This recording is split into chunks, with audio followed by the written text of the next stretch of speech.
Welcome once again to the Radical Imagination. I'm your host, Jim Vrettos.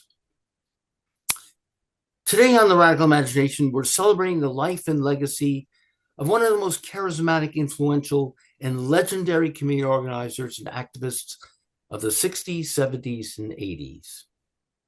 Jim Dunn was a professor at Antioch College, a lifetime community organizer, poet, songwriter, singer, visionary, historian, and co-founder of a community-based organization called H.U.M.A.N, Help Us Make a Nation. Later, in 1980, he, along with his wife, Diana, and fellow activist Ron Chisholm, co-founded the People's Institute for Survival and Beyond.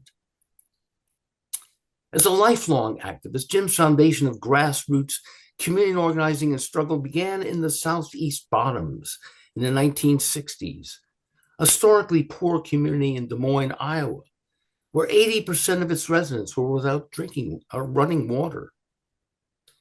Throughout his life, Jim's work, grounded in the Black experience in this country and influenced by the ongoing and organizing models of Saul Alinsky and Richard Cloward, was always about supporting the development of a national multiracial collective of anti-racist community organizers, thinking beyond single issues or campaigns to undo racism and elevate humanity in everyday people with a clear sense of their own power.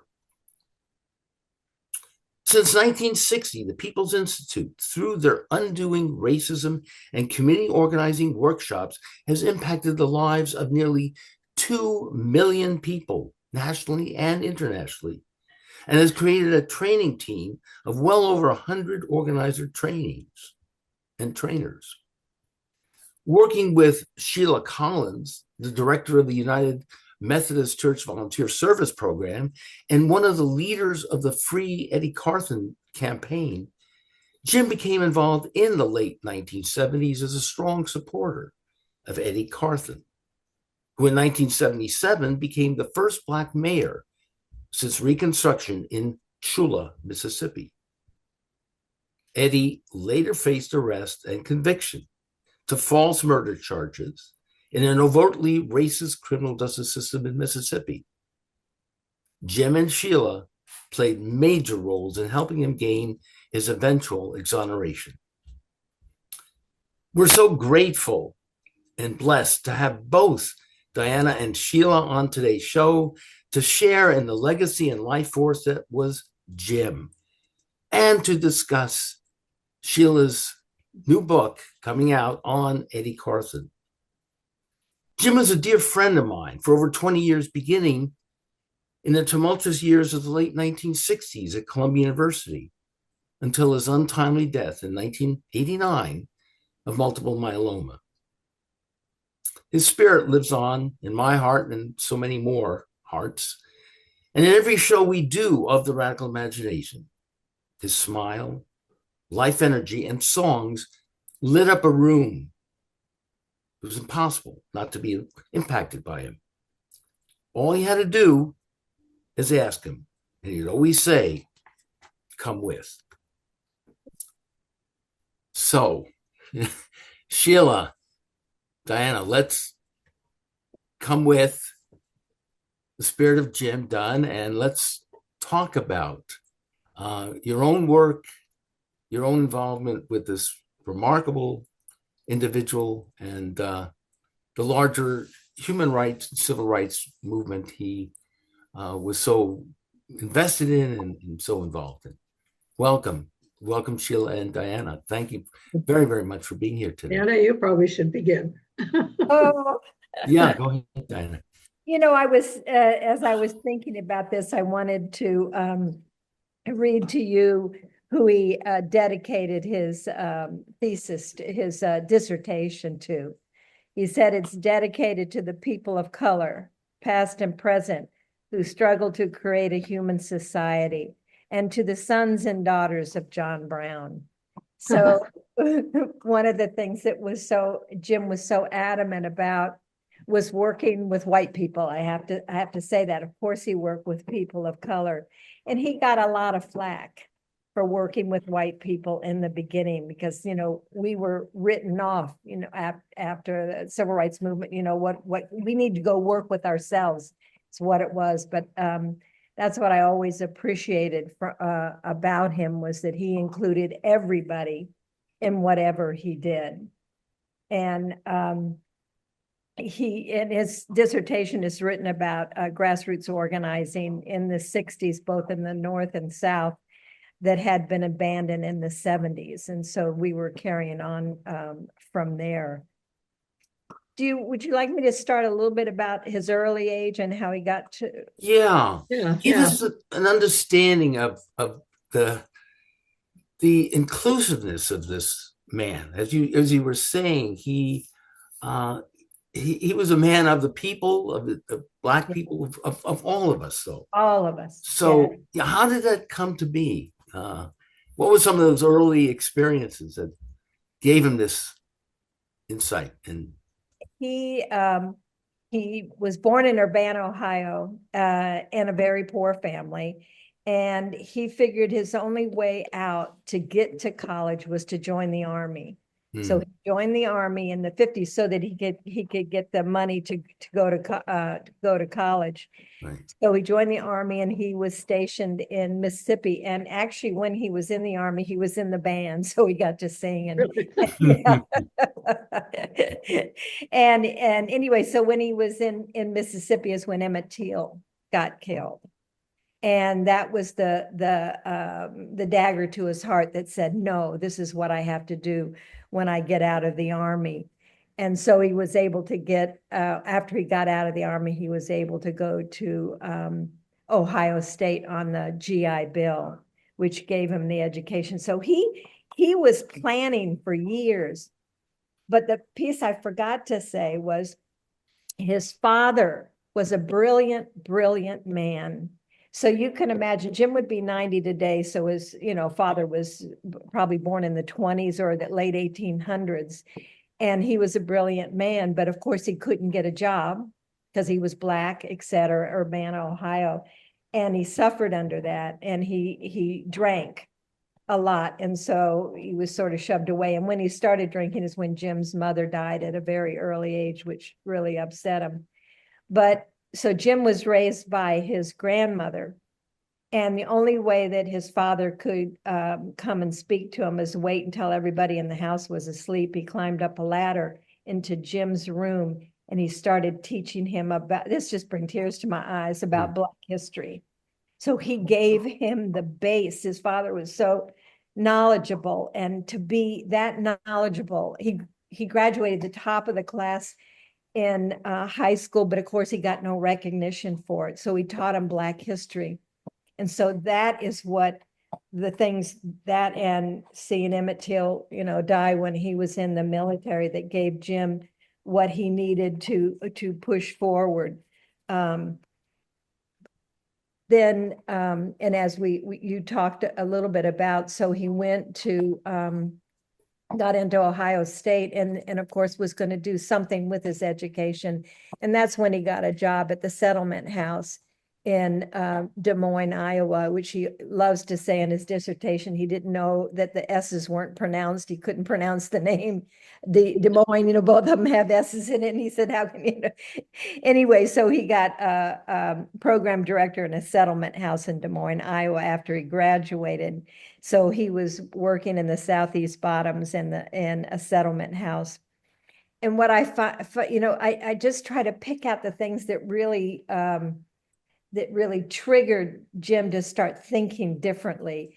So when he got the program director in the Southeast settlement house, there was a woman, an older woman in Des Moines, Iowa, sat him down and says, "What do you think you're going to bring here, you college educated boy? You don't know anything about us."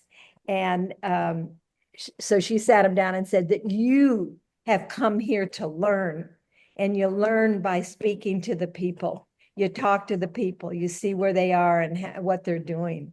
So those were the things that, if you think about it, really pushed Jim into listening to everybody, not just the people that, you would think that he would listen to. And he also, when he was there, he found it was not enough to concentrate on the problems, because that's what most of us do, concentrate on the problems. Symptoms. The symptoms of something deeper, and that he had to concentrate on what created the problems. So that piece in Des Moines, Iowa was key, that he was able to get there and to be able to do that. But now, Diana, is that the time that also he met Richard Cloward? Was he involved with welfare rights? And then Cloward was so recruited him to come to Columbia University Social Work School, where in '68, which is where I met him. But right. So his influence, Cloward really paid enormous attention and was so impressed with his organizing skills and him as a human being and so on. Well, what happened was Cloward came to Des Moines, Iowa. Right. And he was giving a talk. It was trying to give a talk in Des Moines, Iowa. So Jim had organized all the welfare recipients in Des Moines, in the southeast bottoms of Des Moines. And so when Cloward came there, they all went to the what they call the Golden Dome of Des Moines, Iowa. That this dome was actually made of gold that used to shine in the eyes of these people that were getting their water out of a horse trough. And he brought them all up there when Cloward came to speak, and they had a demonstration. And Cloward said, "It's yours." He gave the microphone to the people that Jim Jim in the community. I don't want to say it was just Jim. Right. It was because it was a community. He gave the microphone to them and let them speak. Amazing. Yeah. Isn't that amazing? No. And again, and even at the social work school, I mean, within a few weeks, he had the whole school organized. I mean, he was organizing dinners, potluck dinners we'd all attend, and bringing people together. It was amazing, amazing capacity of connecting with people and establishing deep, meaningful relationships. And now, Sheila, when did you come to meet Jim? Well, I met him through my work with the United Methodist Voluntary Service, which was a program of the National Board of the United Methodist Church that provided small grants and technical assistance to community organizations around the country. And I think, if my memory serves me right, he came to New York to propose that his H.U.M.A.N. Organization be part of our network. And as he described what he was doing in Ohio through H.U.M.A.N., I just fell in love with the vision that he had created. It was just, he, as you said, he was a charismatic, just lovely human being. People gravitated to him. And so his organization became part of the network that I was working with at the time. And that's how we met him. Right. Now, go ahead, Diana. You want to? I wanted just to say a couple more things about organizing because that was his first organizing in Des Moines, Iowa. That's where he began to realize that working with people in those situations, poor, et cetera. I mean, the housing there, I don't know if you remember, Sheila, there was no plumbing, they were falling apart houses, there was nothing, it was in the bottoms, which flooded all the time. And so he organized them to go to the state capitol where they had a shit-in because none of them had toilets. and That's great. and they lined up at the bathroom so nobody could use the bathrooms, of course. But at any rate, one of the reporters called it Operation Head Start. You get it? Got it. Yeah. And they would ask him there if he was just trying to stir up trouble, and he went, "Absolutely, we're trying to stir up trouble, making good trouble." Making good trouble. They had. What was I going to say? any rate, I'm sorry, I lost my train of thought. I got so much into that. But when he was there, he traveled to Chicago where he met Bernard Lafayette and Jim Bevel. So that was also, remember, they were organizing to end the slums, in those areas. And that's when he met Dr. Richard Cloward and the welfare rights. And then he invited him to go to Columbia, right. to Columbia and get. Now, did he meet by chance when he was in Chicago, Saul Alinsky? Because we mentioned, again, part of the organizing model was from Alinsky, and of course, Cloward also followed in that tradition. I've forgotten that. Yeah, of again, empowering people at a systemic level, institutional level, and again, making sure we understood that this was also about power. So when we talk about undoing racism and going beyond the symptoms and seeking to empower people, again, Sheila, both of you have been involved in those sorts of struggles. How does one put that all together so that people can really understand the need for it? But Jim, again, brought it together intergenerationally, across ethnic, religious groups, and so on and so on, and instilled this sense of hope and vision and courage to stand up. It isn't enough. I mean, if you always are going to those in power and begging for this and begging for that and wanting this, that really doesn't empower the people that you're working with. So his idea was we need to empower the people that are oppressed in this country to take what they need, to get what they need. And so I think that's how he thought about it, empowering the people. So no matter what you do, it isn't so much that you need better housing or better this or better that. What is the basic agenda of community organizing is giving people, helping people get a sense of their own power so they can take what they need. But I think also part of, and I'm not real familiar with Alinsky's work, but I think what Jim may have added to the empowerment aspect was the creation of community, because he really, white people dealing with racism can be very difficult, to confront your own racism as a white person.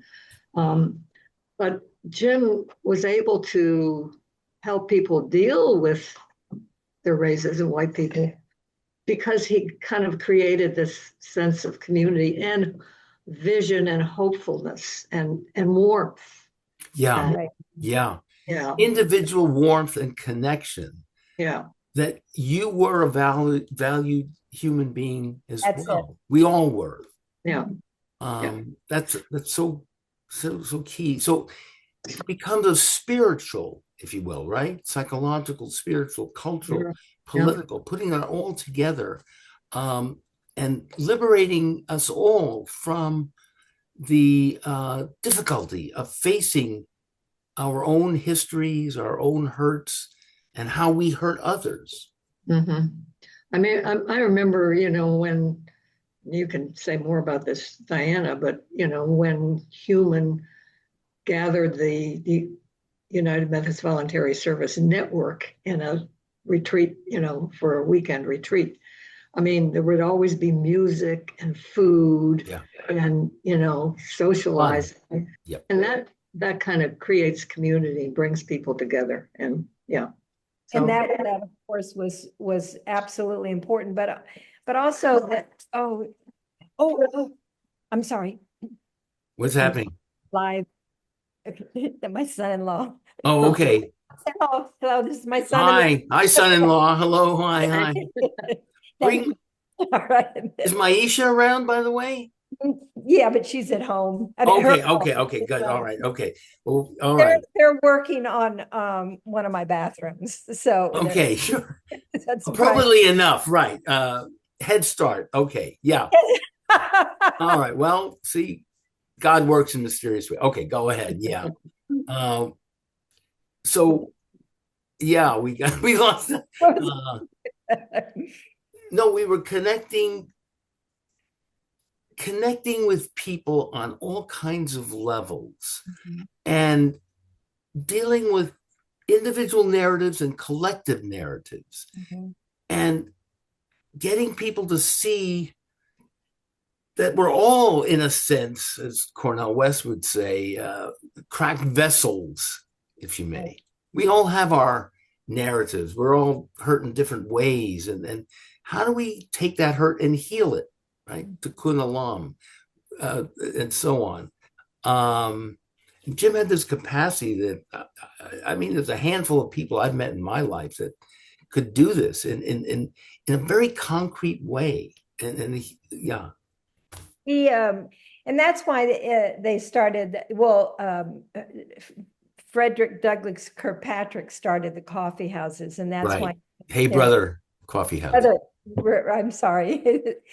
And Jim carried that on wherever he went. We had the coffee houses, and that was a way for people to find their voice so they could speak. Because I remember him saying to me, now that you understand this, you have to find your voice. And I am so shy when it came. I was so shy. I would break out in hives and if I had to speak in front of anybody. But he just said, no, now that you know, you have no right not to speak. Yeah. You must find your voice. But he did it in a way not shaming me or anything like that, but slowly able to get up there and speak. He was so wonderful and caring and in seeing something in every single person that he could bring to fruition that they even themselves didn't know they had. You know, maybe they could play the guitar or sing, and then he could get them up. But every person meant something to him. It wasn't about him getting the glory and being up there in front. It was how many people he could get to start speaking. And because he went through that, he went through that process himself, that struggle. Yeah. You could feel that. Yeah, this one, he went through it. He understood you because in part he went through it. Right. And feeling, and his father, that connection. So yeah. Well, should we bring in Eddie Carthan at this point? Yeah. You want to? And Sheila, you became very, very involved in this, and you paid a certain price for your activism as well. So tell us a little about the book you're writing and your connection here with Jim and Eddie. And I even had an event in my apartment with Eddie and Brother Kirk, which was quite an event. Let's put it that way. But Sheila, tell us a little about what you're writing, what you're trying to do there, and what you and take us back to those years when you were organizing to support him. When I inherited this job, at the time I inherited it, the church was just kind of doling out small grants to these community organizations around the country, which were not connected with the church. They were radical organizations. And the church made the mistake of bringing them all together at one time and over a weekend. And the leaders of all these organizations met each other and realized that they could better use the money by empowering each other and learning from each other and supporting each other's struggles. So I supported that version of the program, and it was kind of difficult because the church really didn't like it. The bureaucracy. Put it mildly, yeah. Put it mildly. So the way we got started with Eddie Carthan was one of the organizations that was in the network was the United League of Holmes County in Holmes County, Mississippi. run by another wonderful organizer, just a Jim Dunn clone, named Arnett Lewis. And they had taken up the case of this young Black mayor in the nearby tiny town of Tchula, Mississippi, who was being harassed by the white power structure, who made his governing of the town absolutely impossible. I go in the book, I go into the whole series of things they did against him before they actually framed him on 3 different charges, 2 of which were fraud charges, and the last was capital murder. So Arnett realized that they needed a national exposure of what was happening to him, because the forces that were arrayed against him were so powerful. And really, they needed international support as well. I mean, because these people who were against him were the judges, the DAs, the plantation owners, the businessmen, etc. They were the white power structure, that many of whom had been involved in the 60s in the White Citizens Council, which was the elite arm of the KKK, and also some of them had been involved with the Mississippi. There were 3, let me move back. There were 3 major organizations that I talk about in the book that were used to oppress people in the South, and particularly in Mississippi. One was the KKK. The second was the Citizens Council, which was composed of all the elites. And the third was the Mississippi Sovereignty Commission, which operated as a kind of Stasi, hiring Black people, poor Black people who needed the money to spy on civil rights workers. And I have a startling revelation in the book, which I can tell you later about. But anyway, so they went after Eddie Carthan. Shortly after he was elected, some people came to him and offered him a $10,000 bribe if he would do things the way they'd always been done. And he refused. And that was the trigger that, started this series of harassments and the persecution. So he was 29 years old, wasn't he, when he was elected mayor? 30, around that age. Very young man. Yeah. I think he was 27. He was 27. Eddie Carthan had grown up in the community of Mileston, which was 6 miles south of Tchula. Mileston was a very interesting community because it was composed of a group of Black farmers who had received from the New Deal in 1940 some land. During the Depression, a number of plantations had gone under, and so the Roosevelt administration bought them, divided them up, and gave each of these families 60 to 80 acres, plus a house, a chicken coop, That's right. and so forth. Yeah. So they became independent, and they were self-sustaining. All they had to buy was salt and oil, and that meant that they didn't have to depend on the white power structure, because the plantation owners just owned everything, every person in that community, in that area. People were obviously very oppressed. Yeah. So he grew up in this community of independent farmers. His father and grandfather were independent farmers. And that gave him a different sense of who he was. And so he went to college, was a civil rights activist during college, was arrested several times when he was young. And then he had a year in law school at Ole Miss, and had to leave Ole Miss because he got drafted and was fighting the draft and had to go back home to work. And he became a businessman in the town, and quite successful. And he eventually got his master's degree. And so he thought he could empower his own people by becoming, a leader and eventually a mayor. And after he got elected, he was able to, this was during the Carter administration, was able to gain a number of grants that began to improve the town. Because up till that point, the plantation owners had not wanted any industry to come into the town.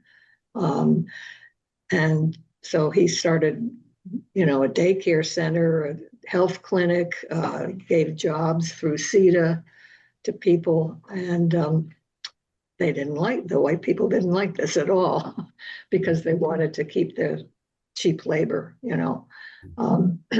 So they attempted to bribe him. And of course, when he refused, then they really went after him. They convicted him on 2 fraud charges, one of which was a bank fraud charge. And the way they did this was they got known criminals to say that Eddie had done something, in exchange for a very lenient sentence. So they railroaded him into, and he served time, didn't he? He served time for those first 2 charges. Yeah. He was put in prison.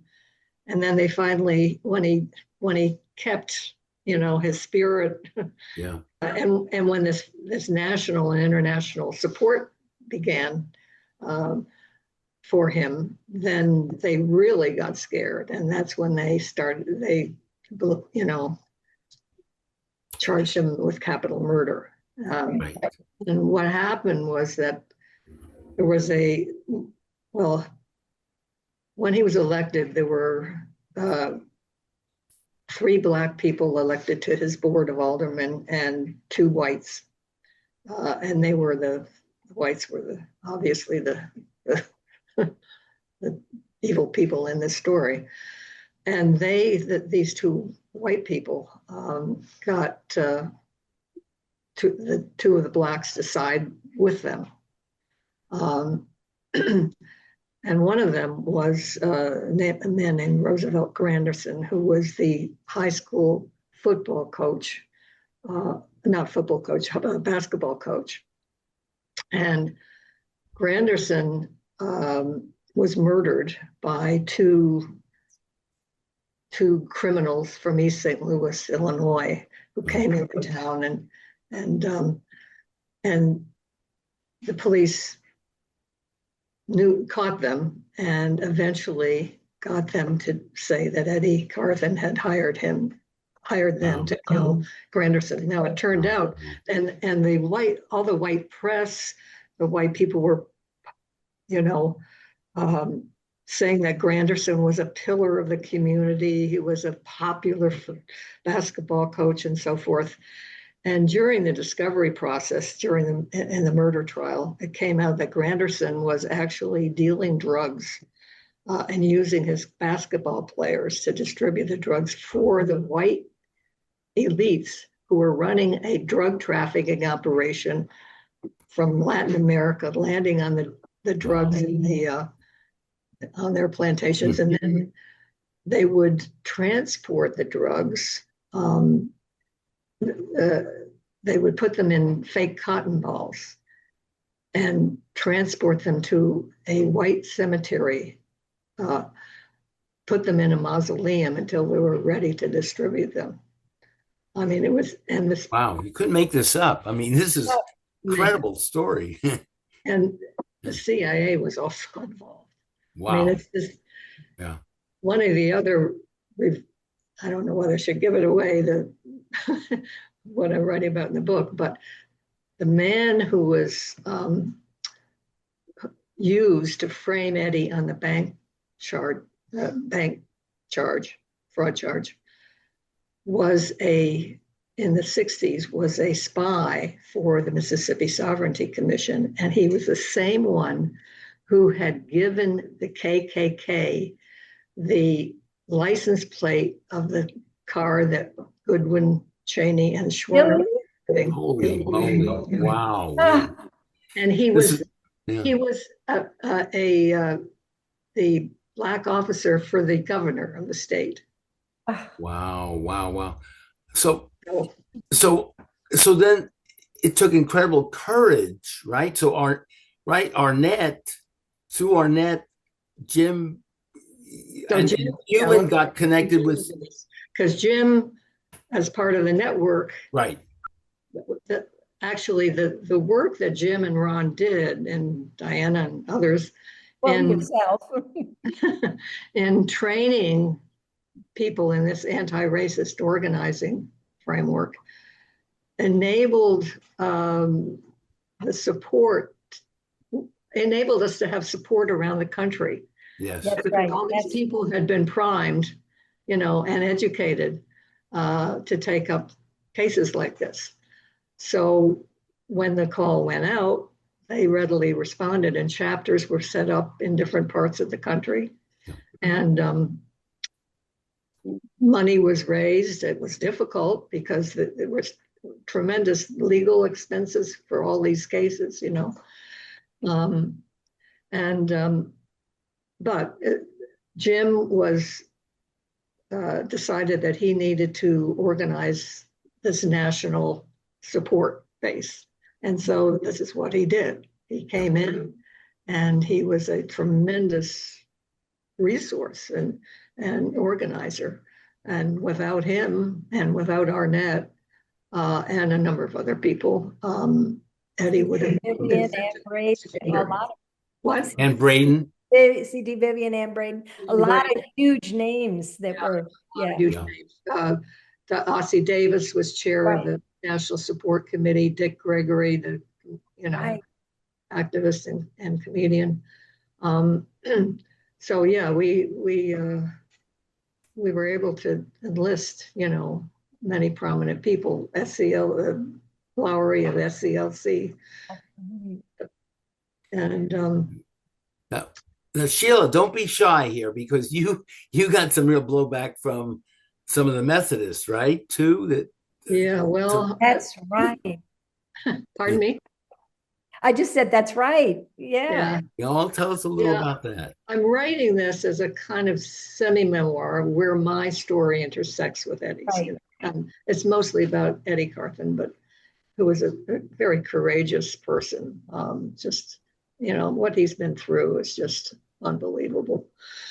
But when these white people, power structure people, found out I was involved in the National Support Campaign, they went after me, and they investigated my running of this program, because they were also prominent in the Methodist Church in that area of Mississippi. So they had several hearings where I was kind of Arnett and I were kind of brought over the coals, treated as if we were some kind of evil force, destroying their way of life. And you were fired, right?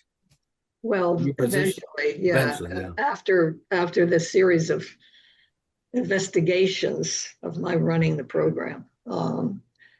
And they claimed, the way they got rid of me was they claimed that I had not consulted with the bishop and the leaders of the Mississippi Methodist Church before sending money in to support Eddie, before the church, the national board sent money to support Eddie Carthan. And it wasn't true. We had consulted, but they just lied. They lied through their teeth. Mm-hmm. Like they're lying. Would be absolutely terrific if we could get Eddie still live, right, on the show here, do another show with Ron, who again couldn't make it today. We co-founder of People's Institute and long-standing executive director, for many years after Jim's death. So that's so. Yeah, anyway, go ahead. They eventually these people in the White Methodist Church in Holmes County said they would withhold all their money from the National Church Board if they didn't get rid of me. And so the church, the National Church, capitulated. And I,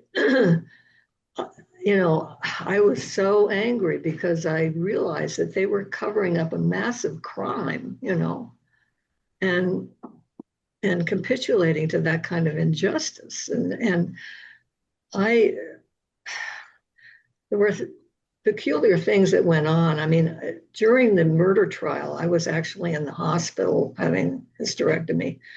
And there were rumors going around that I was orchestrating or I was organizing, all the stuff that was happening in Mississippi.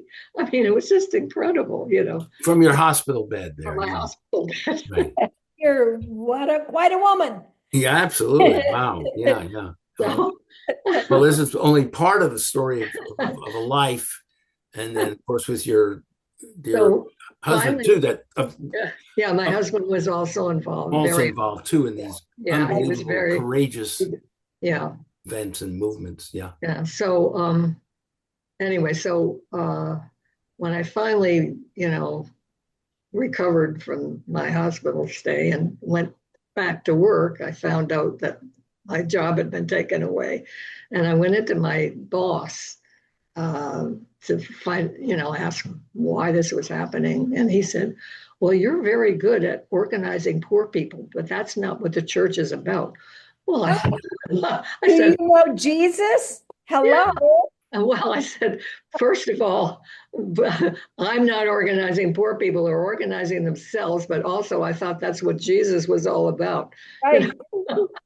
That's true. Oh, that makes me so mad with Christians. Yeah. Well, and I know also Jim did work at the Interfaith Community Center there, the so-called God Box, right, by Riverside Church. Although, as I understood, I certainly didn't get the idea that Jim was certainly overly, quote unquote, religious in that sort of traditional sense. I would say he's incredibly spiritual, but so it's religious. Yeah. He related to a particular. No, right. He did. He gave up on churches. Yeah, well, that was my feeling too, that he had. But God, there's so many. There's so many connections here to be made. Those, But let's just say, bring us up to date here, Diana. You're alive and kicking here. The People's Institute is flourishing. You set up all kinds of networks around the country and the world. Is that correct? Yeah, now I had to retire. I couldn't keep traveling and doing, so I just retired this year. I couldn't keep traveling and doing the workshops, but they're still doing the workshops. And matter of fact, they're like up to like $1-2 million organization. So they're really doing it. And they, of course, I keep in touch with Ron. And they're always trying to keep grassroots people in every one of the workshops, not just doing it for the organizations. They're doing workshops for free for communities. So they're still doing a really great job. And that's about all I can say. Dr. Kimberly Richards is the director at this point. Of the People's Institute. Of the People's Institute, right. Right. Yeah. So I'm really happy to say that's still going. Yeah. And remarkable organization. Absolutely. Yes. Absolutely. And Sheila, when is your book coming out? Are you finishing? I know. I should Is ask my it, book but going to be finished? Is the yeah, that's what I mean. Yeah, question. it's I don't have a publisher yet or anything. well, this is you got to do this. I mean, come I'm on. on This, chapter 9. That's all I can tell you. all right. I Well, have 3 more chapters after that. So, hey, that's 3/4 I don't know done. All how you right. do it. I don't know how you do it. Wow. Um, yeah, it's been a real education working on this book. I had wanted to work on it at the time. It happened, right after it happened, and I got cold feet.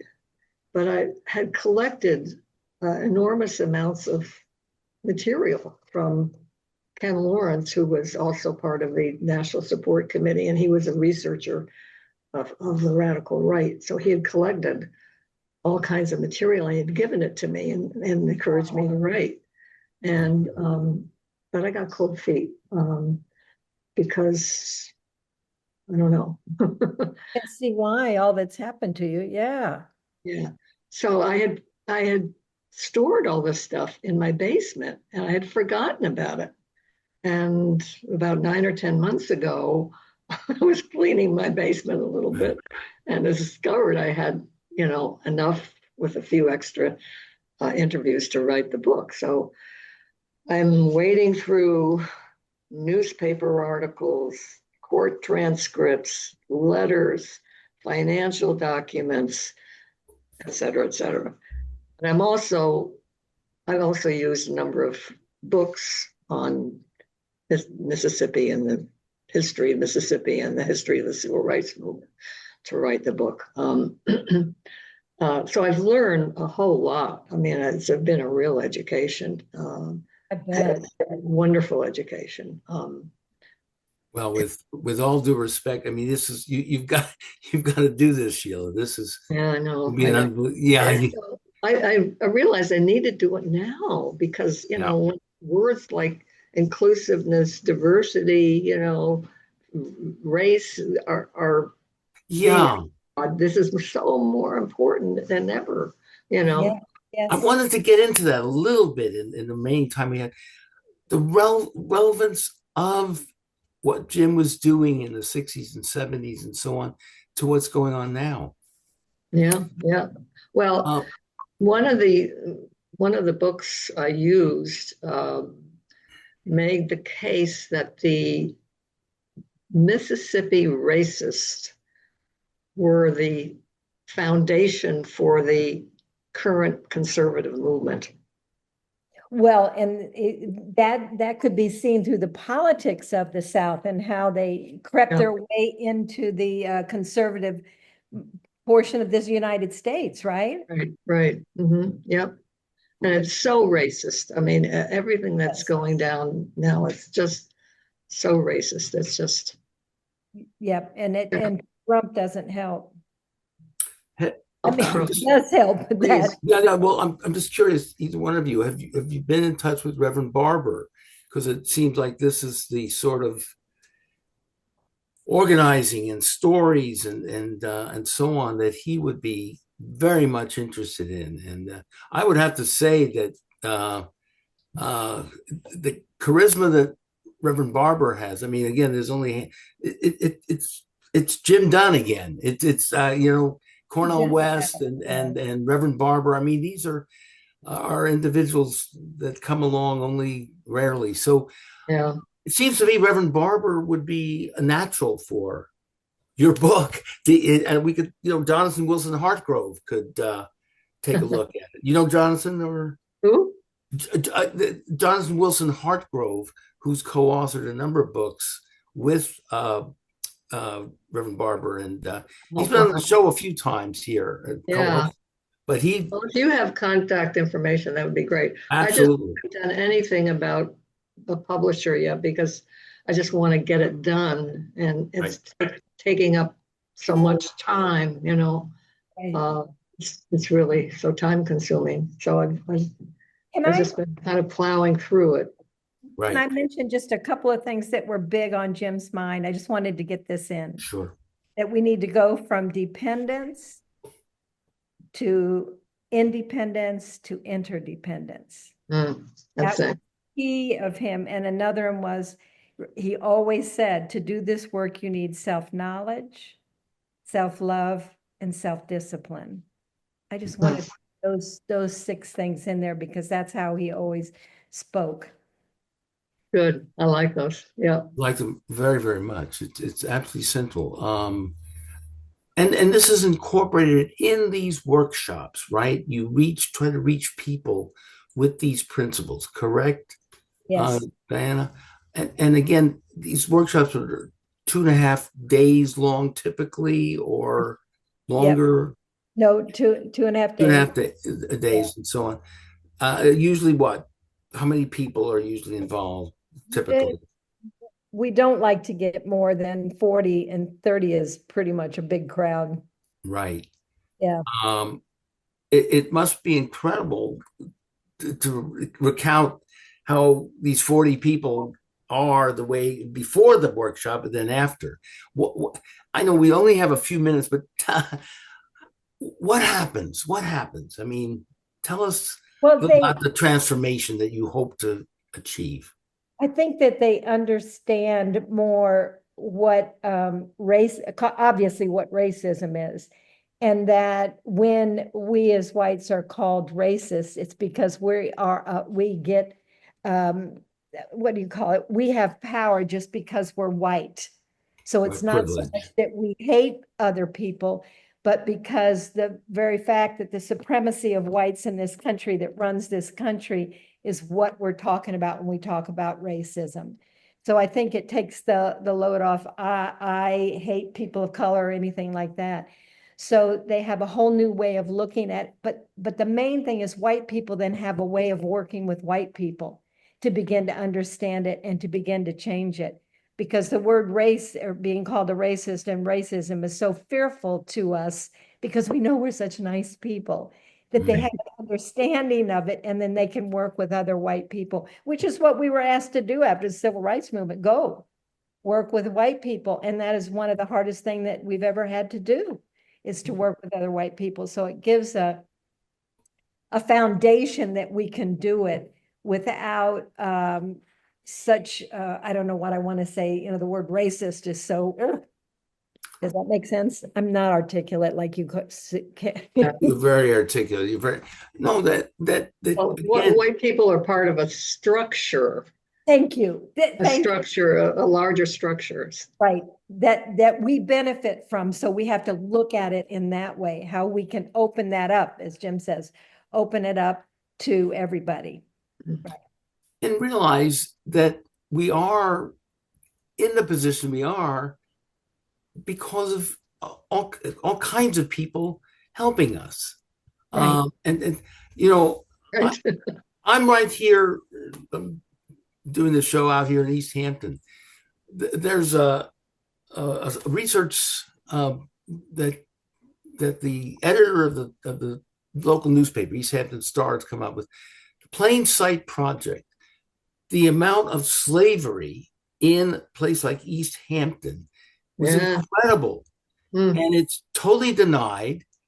All the founding fathers, the so-called founding fathers, are in complete denial over the fact that they became very wealthy this way. Now, this is, again, they've got to unlearn and deal with their own success and how it was really based and needs to be shared by the people that they, in fact, oppressed, in a sense. So one of the things I wrote a letter to one of the things that could happen, for example, is the street signs could be, you could have the names of the slaves on the street signs that you presently have that are given to the founding fathers, Buell Lane or Hedges Lane and whatever, stuff like that. Or, so that's the process, right? We need to connect with people at that very, very intimate level to break down that privilege and understand that we are all interconnected, as you put it, interdependent. You're right. Yeah. Yeah. Yeah. And in our lives, we have to realize that we have, we only had 2 ways to go: to either support the white supremacy, which is in this country, or to somehow figure out how to fight against it. which Absolutely. would, yeah. And as it was said, in their daily lives, white Americans had to become racist or John Brown in order to preserve their mental balance. For if blacks were subhuman, then an unspeakable, intolerable crime was being committed. That was C.T. Vivian wrote that. And that's basically the same it is today. We really have to be aware of it, but it's harder to be aware of it today. Yeah. When it's going on, because there's so much movement. Does that make sense? Absolutely. And very unfortunately, we have a minute to go. And so we've got to wrap this up. I am so moved and it's just so wonderful to see both of you again. And I hope we can do this again sooner than later. And, well, we appreciate you for doing these. Yes. well, Right. Really. Well, let's do it again. Let's have Eddie there. Let's have Ron. Let's play some of Jim's music. Okay. Yes, I promise I'll get it online. All right. Okay. So listen, we got to run.